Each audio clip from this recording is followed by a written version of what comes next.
last of Egypt's great pharaohs. A warrior, a master strategist,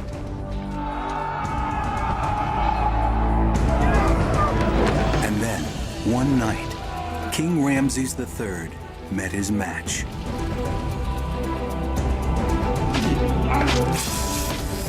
In the place he expected at least. Now, 3,000 years later, an archaeologist turned detective is cranking up the heat in a new investigation. And will lift the veil on the death of Ramses III. Was it natural causes or murder?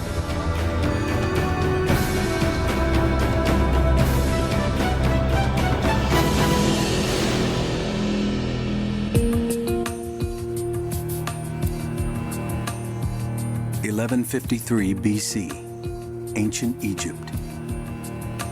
Ramses III arrives at his palace in Thebes for a huge celebration. He's led Egypt for 30 years and he's showing signs of wear and tear. This 20-day festival is designed to rejuvenate the aging pharaoh's vitality. Dozens of harem wives kick off the celebration inside the Medinet Habu Palace. But there's a dark side to the festivities. A minor queen is up to no good. Queen T, a trusted wife of Ramses for many years.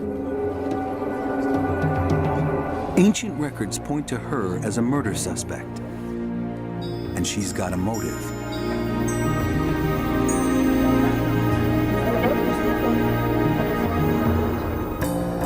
T's rival, Queen Isis, is Ramses' chief wife.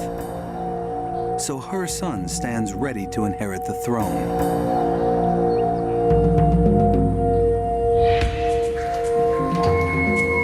Queen T wants her own son, Pentawere, to be the next pharaoh. And like most ambitious mothers, she'll do just about anything to help her son. Even stage a coup.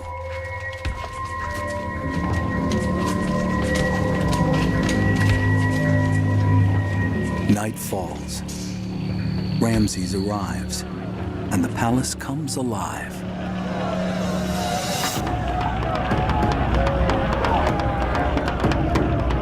Queen T and her cohorts have waited patiently. It's time to set their plan in motion. There's no turning back.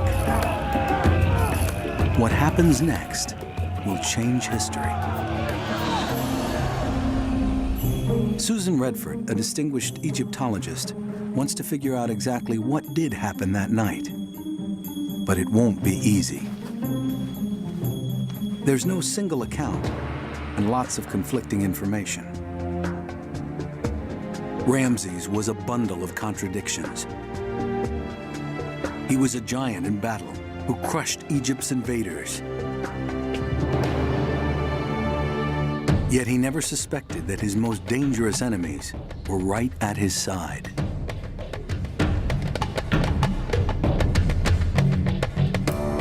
He was a powerful and charismatic leader, but as the last of the great pharaohs, even he couldn't save Egypt. Redford's investigation turns up the unmistakable signs of a crumbling empire. Ramses' Egypt had tumbled into economic decline. In the streets, his people were starving. The pharaoh lived in glorious extravagance with magnificent palaces and countless servants. No one could have imagined this disaster 100 years earlier, during Egypt's golden years. The craftsmen and laborers who built the dazzling royal tombs and temples were rewarded with generous salaries and decent living conditions.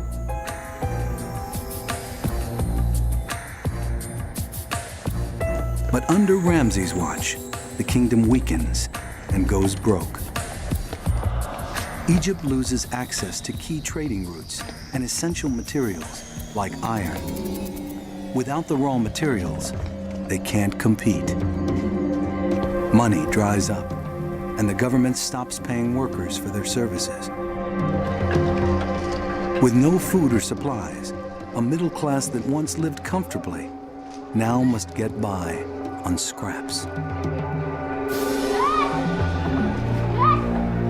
An ancient text documents one worker's plea.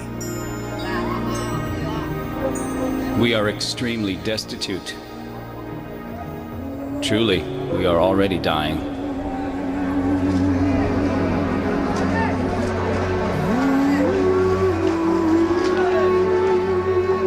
Many believe Ramses either doesn't know or doesn't care about their misery.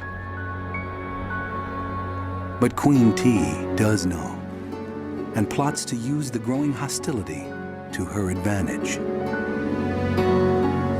As evening heats up and the Pharaoh winds down, Queen T's allies, both in and out of the palace, set their plan in motion and begin to close in on Ramses.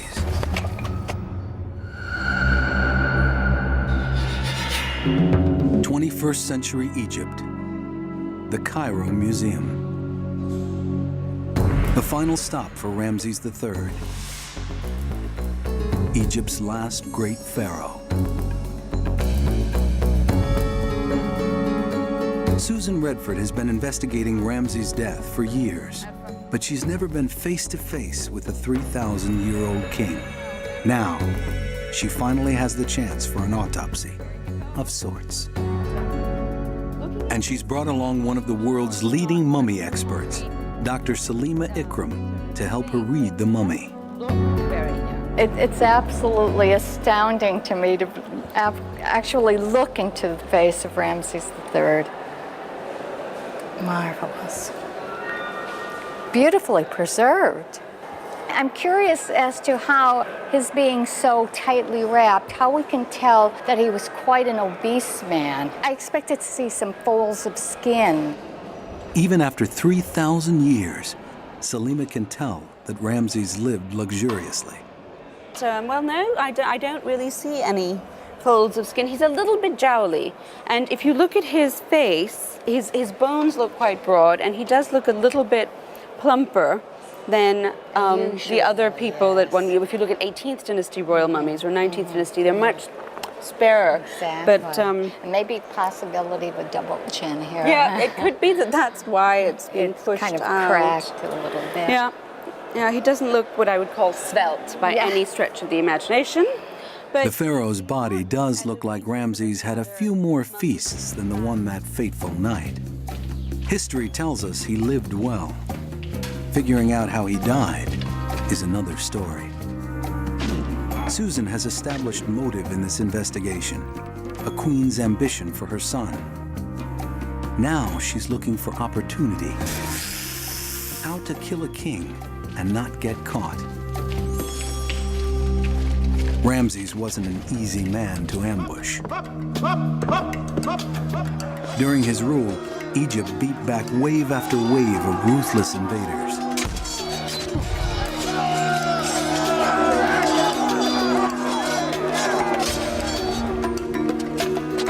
Egyptologist Ian Shaw, a leading authority on ancient warfare.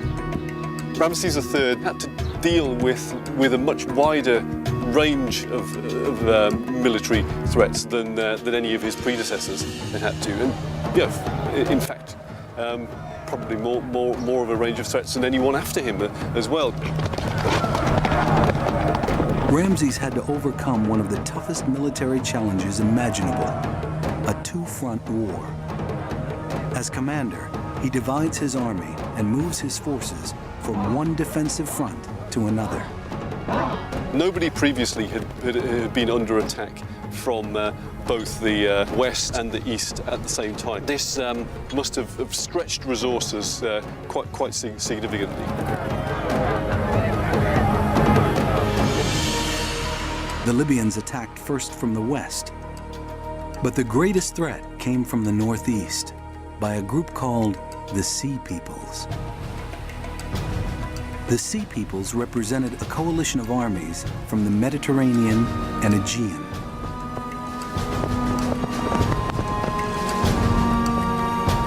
These invaders didn't want the spoils of the land. They wanted the land itself.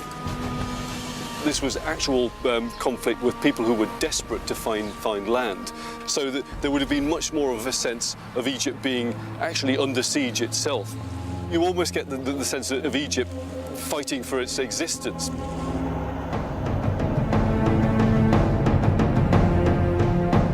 When Ramses looked to the sea, he stared at a formidable force, thousands of enemies, and possibly the end of an empire. This was certainly a turning point for Ramesses III, particularly the idea of having to fight a sea battle, which was something that essentially the Egyptians had, as far as we know, never had to seriously do before. Ramses answered with pure tactical brilliance. Knowing he'd be crushed in a battle at sea, Ramses enticed the Sea People's ships into the mouth of the Nile. Then he sprung his ambush.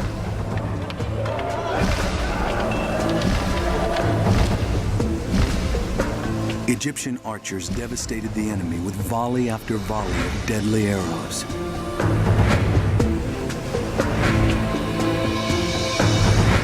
He defeated the Sea Peoples before they could ever touch land. And he turned back the Libyans from the west. But he never saw the betrayal in his own house coming.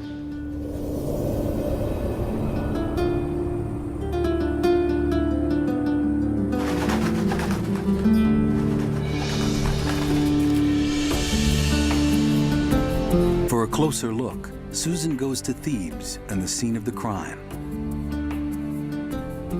Ramses' temple, Medinet Habu. This massive complex of stone and mud brick was known as the mansion of millions of years.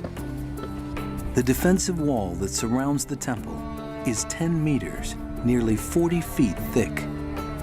And the ornate buildings house 75,000 square feet of decorated surfaces. This is the Eastern High Gate and the main entry into the temple compound. And there, right above, are the harem apartments, a very extensive living quarters of the harem women, and the place where the king dallied with his women, and I think the place where the coup and the conspiracy and the assault on the king actually took place. Ramses had palaces throughout Egypt, each with its own harem. The main function of the harem was, of course, the entertainment and pleasure of the king. These were royal palaces.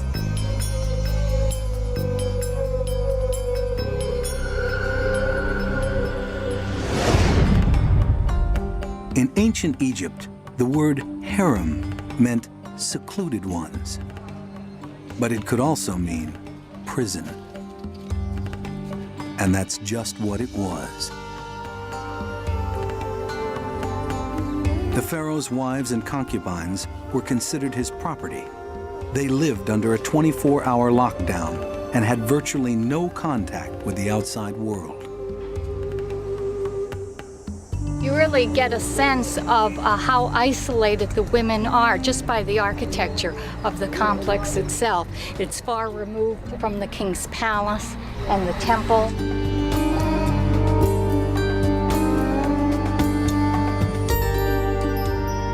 The women who lived here developed great skills as weavers, entertainers, and companions.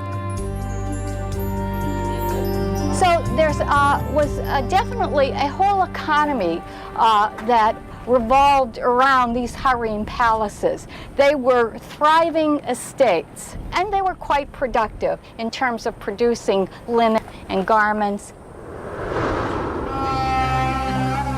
But their most important job, to encourage the king's sexual desire and guarantee a healthy bloodline so the dynasty continued.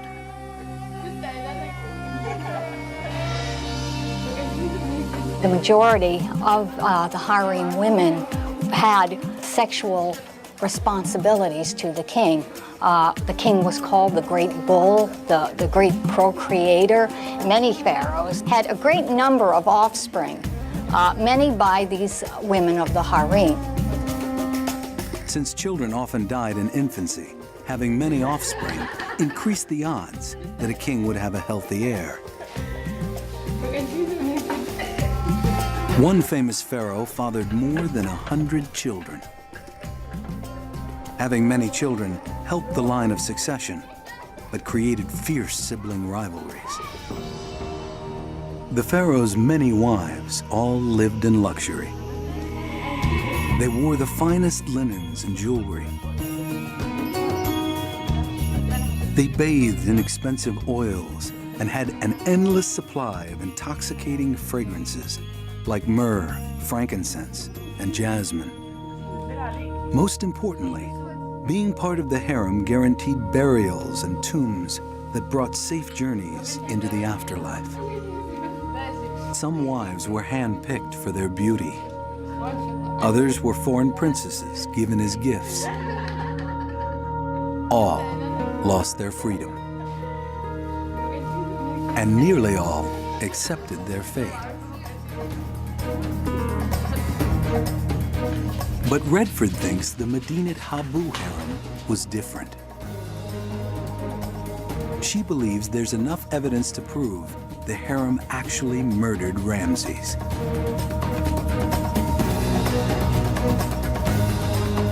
Now she wants to figure out how they did it.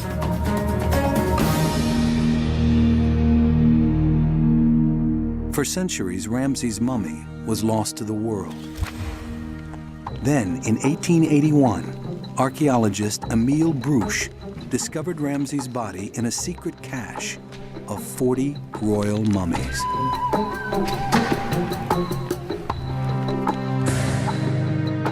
They moved the mummies to Cairo to unwrap and examine them.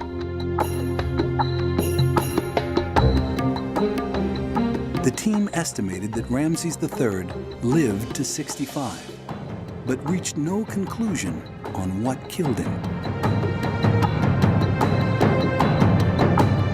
In the 1960s, an American Egyptologist X-rayed Ramses' body, and Susan wants Salima to take another look. Susan wants to know if an assassin murdered Ramses in a violent fight. If Ramses had suffered a blow to his head, his X-rays should show trauma. But Salima doesn't see those signs. I have looked at these X-rays of Ramses III to see if there was any kind of trauma that we could see on the bones. But none of the X-rays showed anything that might be construed as trauma of any sort. So if he were murdered, then it couldn't have been by a blow to the head or anything else. So the X-rays eliminate the trauma theory. But there are still plenty of other ways to murder an unpopular king. Spring 1155 BC. Egypt was breaking down. And the aging pharaoh was losing touch with his kingdom. Ramses had amassed great riches. He even tells us in his palace he dined off cutlery of fine gold and silver. His treasury was full. But the people of Thebes were obviously not getting fed. So, of course, this would not make him a very popular king at this period. Desperate times inspired desperate measures. The unpaid workers decided to take action. They staged the world's first recorded strike. The supervisor of the daybook records that all work stopped on this day. The men scaled the walls and headed for the palace. The texts tell us what they said. It's because of hunger that we have been driven to this. There's no clothing, no oil, no fish, no vegetables. Send to Pharaoh, our good Lord, concerning this.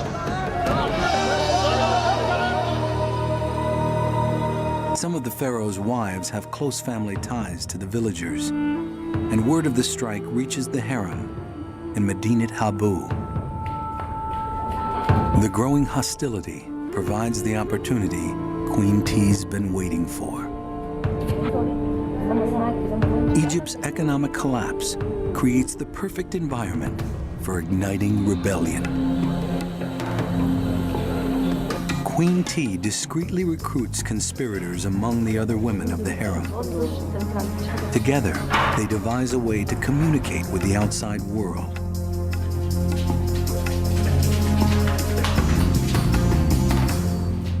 Virtually every day, laborers come to the palace to work or deliver supplies.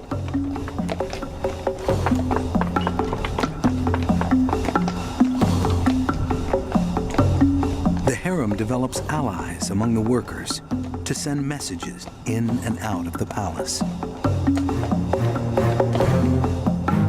The ancient record tells of one secret note. Get people together. Incite hostilities in order to provoke rebellion against their lord.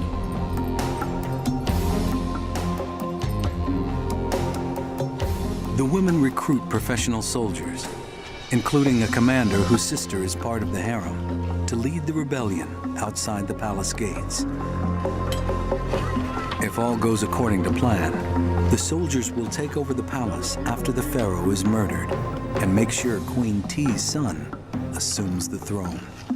All these things, I think, came together and coincided to lay the groundworks for this coup d'etat. They were going to get rid of the king, and they were going to do it right here.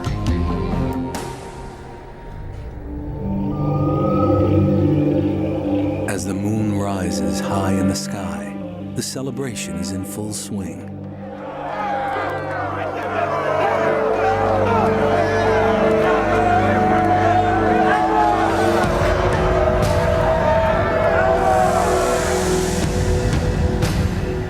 Ramses relaxes in the splendor of Medinat Habu. Oblivious to the traitors and the desperation of his people.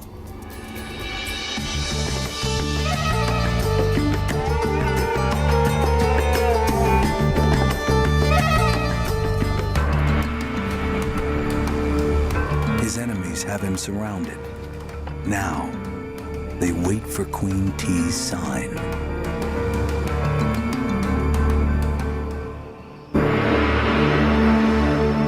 As Ramses' celebration winds down for the night, Queen T's coup picks up momentum. She puts her plan to murder the pharaoh in play. The first weapon? Magic. T summons the court magician, to cast spells over the palace guards.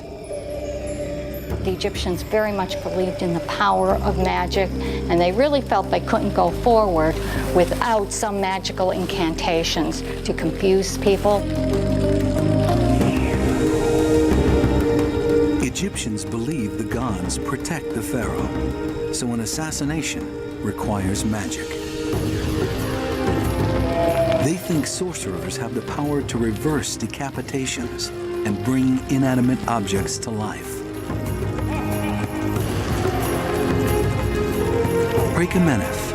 prepares small wax figurines, which he'll use as voodoo dolls.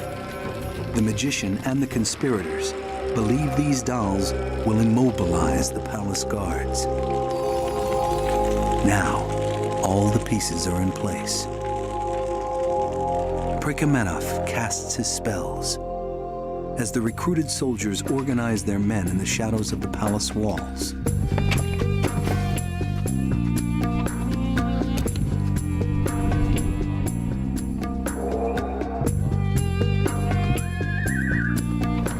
Then they attack.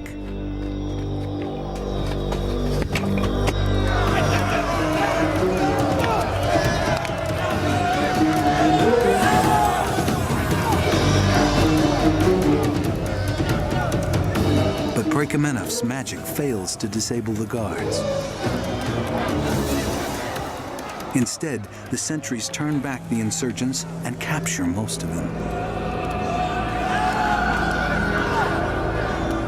The Pharaoh's guards crushed the rebellion.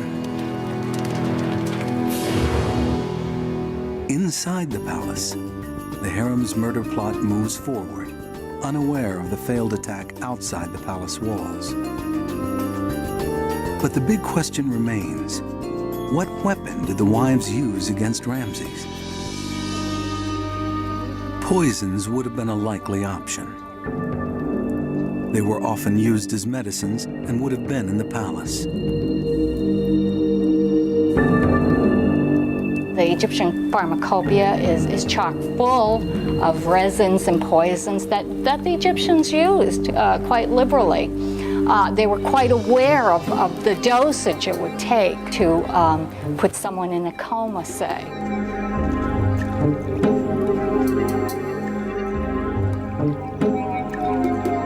Mandrake, for instance, a poisonous plant often added to wine to cure insomnia.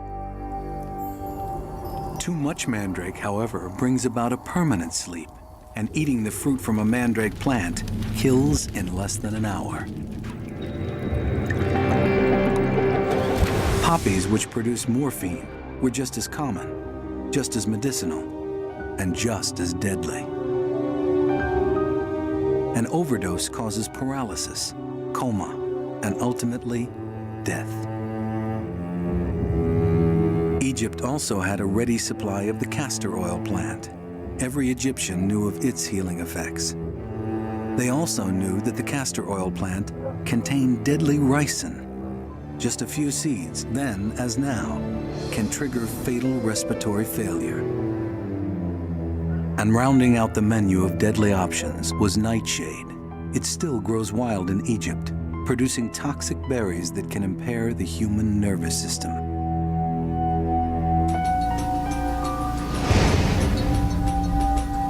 The harem had an embarrassment of deadly riches to poison Ramses.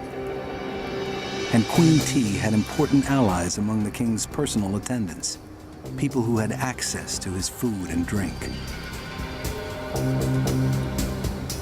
The records indict the palace's pantry chief, Pai Bakamana, as Queen T's main co-conspirator.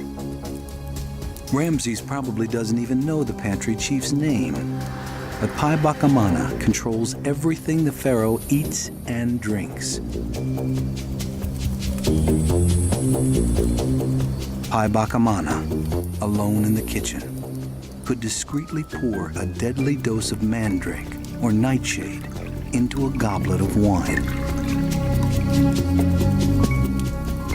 As Ramses retires to the sanctuary of his harem, the women ensure that poison is the last thing on his mind.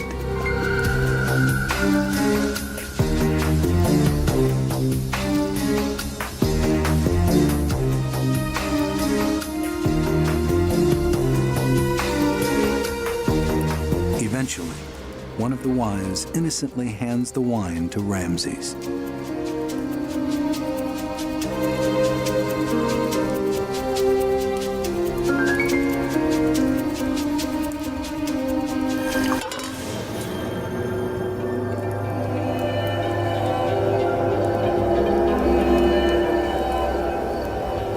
But Susan Redford doesn't buy it.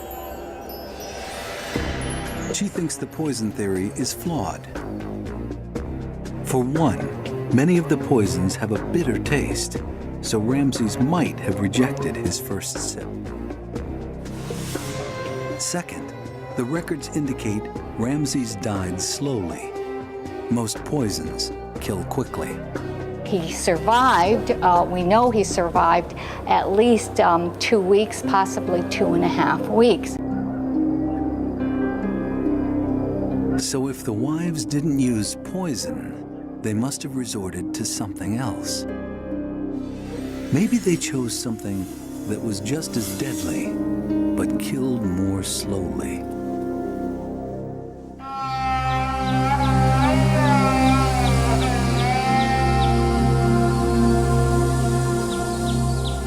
A snake can be a chillingly effective assassin's tool. and it might have been the perfect choice to kill Ramses. But how do you smuggle one into the palace? And how do you get it to bite the pharaoh? It would have been quite easy to convey a poisonous snake into the harem quarters. Snake charmers abound in Egypt even today. They can actually, by handling the head of the snake in a certain way, cause the snake to be very stiff.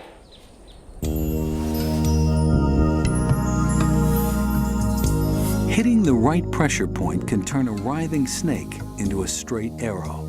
So straight that it can be tucked into a sleeve and smuggled past palace guards.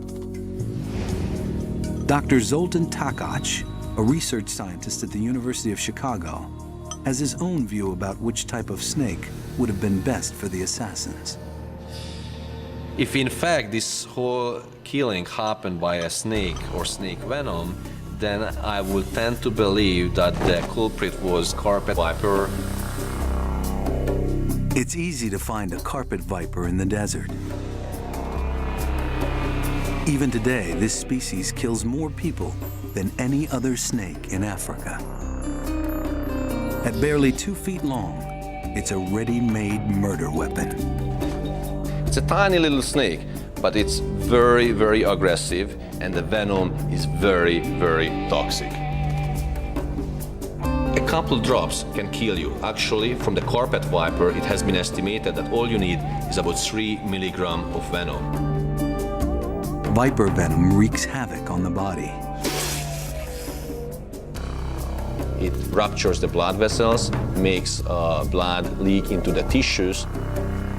You start to bleed internally. You can bleed from your gums, you can bleed in your GI system, in your gastrointestinal system, and you can bleed from old scars. So it's a pretty bad scenario.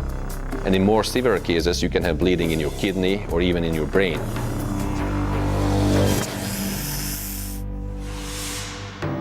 If one of Queen T's accomplices could sneak a carpet viper into the palace, the harem could make sure it had a close encounter with the pharaoh.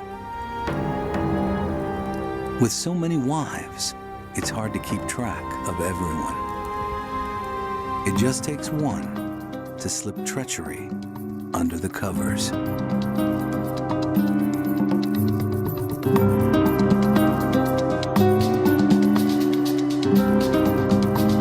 So Ramses returns to his chambers after a long night of celebration. He doesn't want bodyguards here, just the wife he's decided to spend the night with.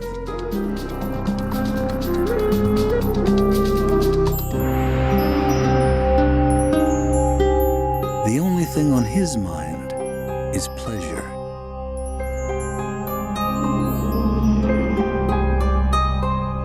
The only thing on her mind is murder.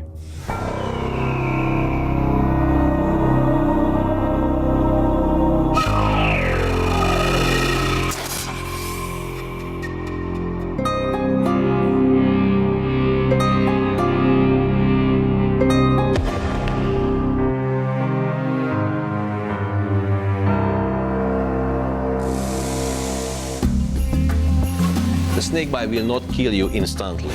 It needs time for the components of the venom to exert their effects, but it can be as long as like a week, 2 weeks, or sometimes even more. Susan Redford knows that Ramses died a slow death. The snake as murder weapon theory makes sense. She also identifies important clues in the court records. The curious thing there is that 2 conspirators who took leading roles in the conspiracy, one is given the name the Snake. The other is called the Lord of Snakes. There's one other clue, an amulet suggesting Ramses was actually bitten by a snake.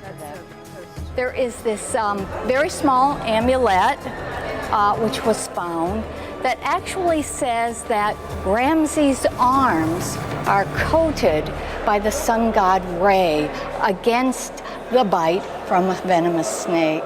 Isn't that marvelous? That is so cool, because that does, in a way, argue for someone who has lived post-snake bite. The other interesting thing about this amulet is that the wearer is supposed to apply it to his hand, and it is a protection for the bedroom. That's very uncanny. If when we're going to poison someone, something in their food would be less, it would be much more suspicious, whereas a snake that would wander in from the garden in the areas where they lived stands a much better chance of A, sneaking in and then being regarded as a natural disaster that had befallen the king, rather than something that was particularly planned. Exactly. There's no question that Ramses had a connection to snakes. Even the lid of his sarcophagus had a carving of a deadly viper.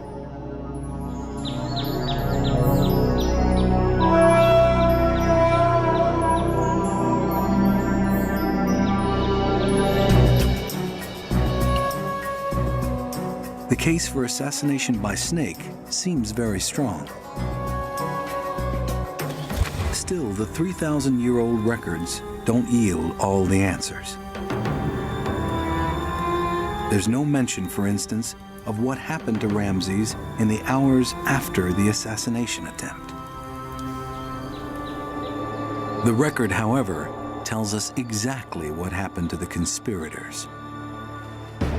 The king's guards rounded up all the suspects. They tortured them for information and confessions.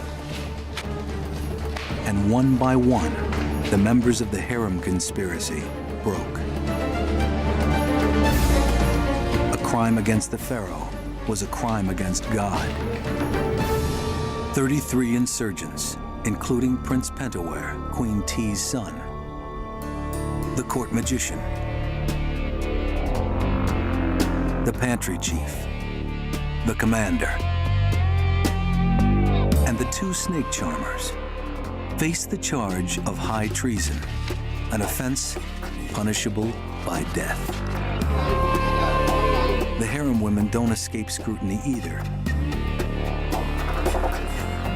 They're taken into custody.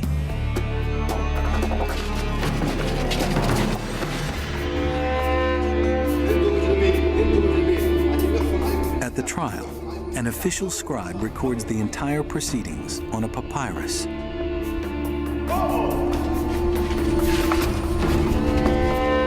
A high offense, such as treason, requires judgment from the gods. And communicating with the gods requires priests, the high priests of Amun. They alone decide the fate of the alleged assassins. They are the real power in this trial and are emerging as a potent force across Ramses' Egypt.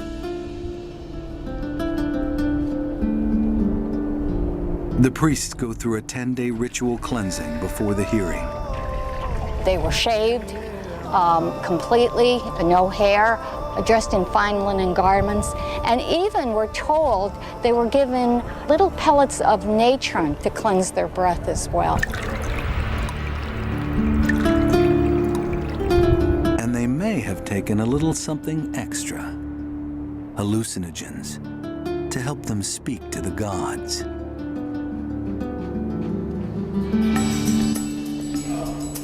This trial has no cross-examinations, burdens of proof, or legal niceties.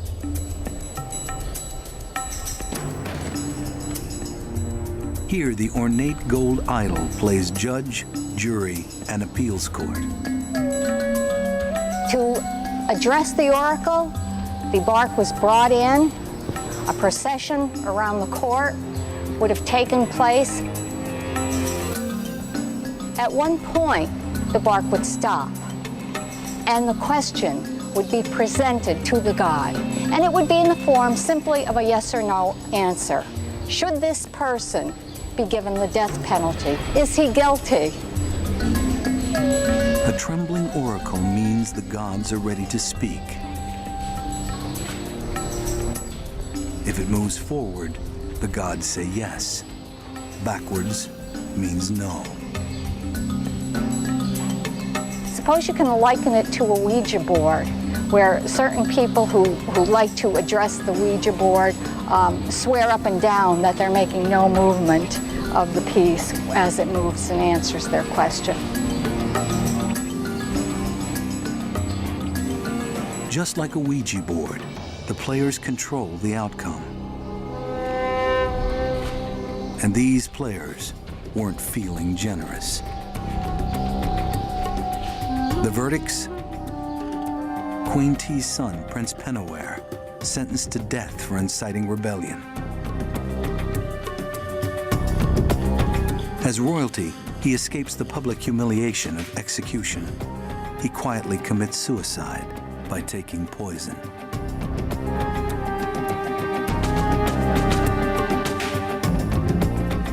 Prekamenef, the court magician, guilty of the treasonous use of black magic. He opts for suicide as well.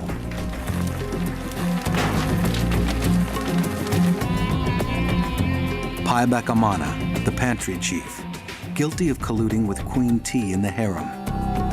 The oracle condemns him to public execution.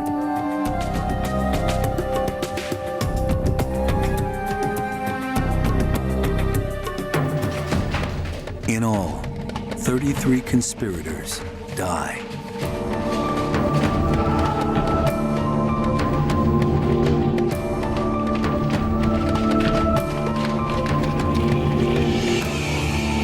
The oracle decrees they must be burned alive in a public spectacle.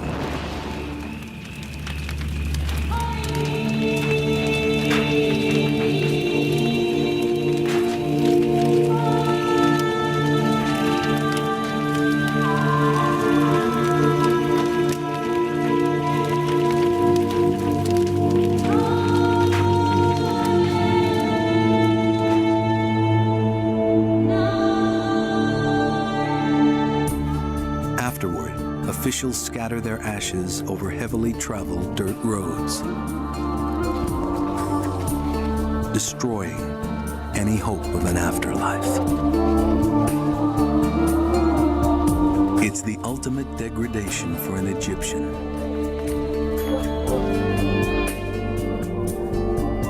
And the absolute opposite of what Queen T intended.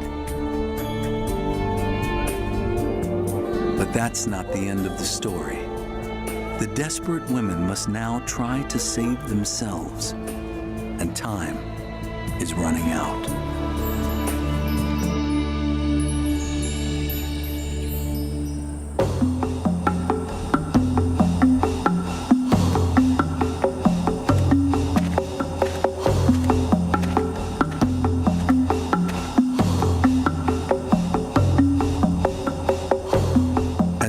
Tightens on the conspirators. The women attempt a last-ditch effort to avoid execution. They turn to lust. The wives seduce 4 court officials, including 2 judges, a bailiff, and a police chief, in an effort to gain leniency. They have a secret rendezvous, but are caught in the act. The papyrus doesn't give us a tell-all account, but does tell us this much. They had a fine party down there. Their misdeeds seized them. The men are found guilty of mingling with the prisoners. Their punishment comes swift and harsh. Executioners lop off the officials' ears and noses. Now Queen T and her cohorts have run out of options, and they won't even have the benefit of a trial. They certainly would not have had a public trial, if any trial whatsoever. These were the king's property, so none of this, the royal dirty laundry, would have been aired for the public. There's no more mention of the harem in the papyrus. They simply vanish.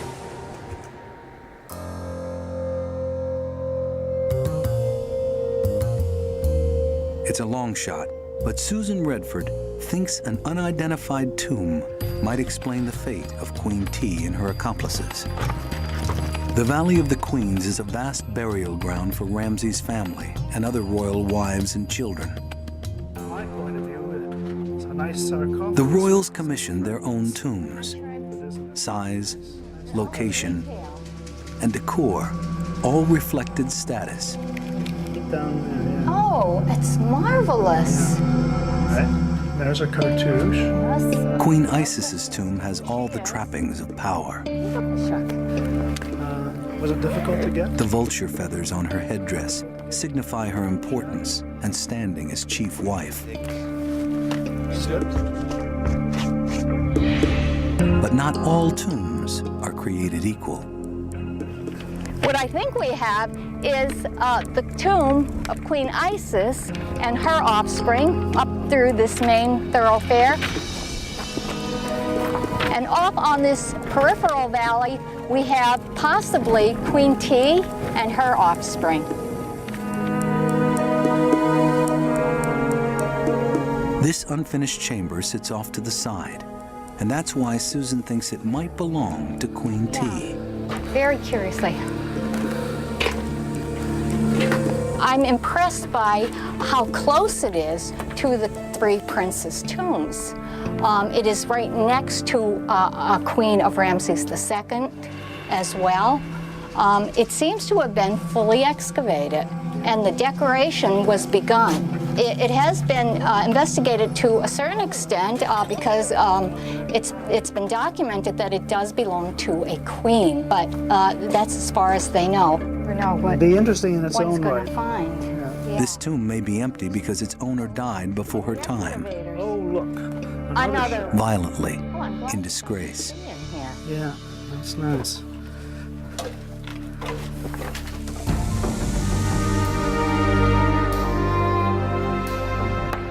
At Medinat Habu, Susan sees more signs in the reliefs of Ramses' family. One drawing in particular depicts a beautiful queen. But something's missing. The queen has no name, no identity. This might be Queen T. Nearby, there's another nameless image. Only this one is a prince. Perhaps it's Queen T's son, Prince Pentaware. Robbing an identity is the supreme punishment for an Egyptian royal. It also means there's virtually no chance for an afterlife. Definitive answers can't be found among tombs and incomplete court records. We can deduce what might have happened from the bits of history we do have. What is clear is that Ramses lived long enough to appoint 12 judges to his own murder trial.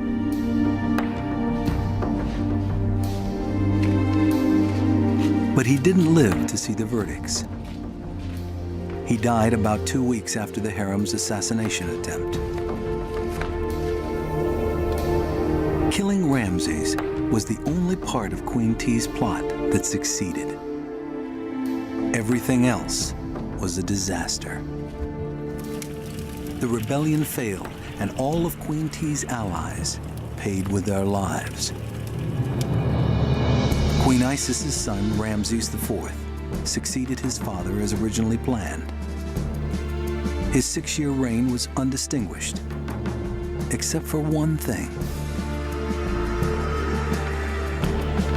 Ramses IV commissioned the record of Queen T's betrayal, so the story of his father's murder would survive. But he and his heirs couldn't keep their grip on absolute rule.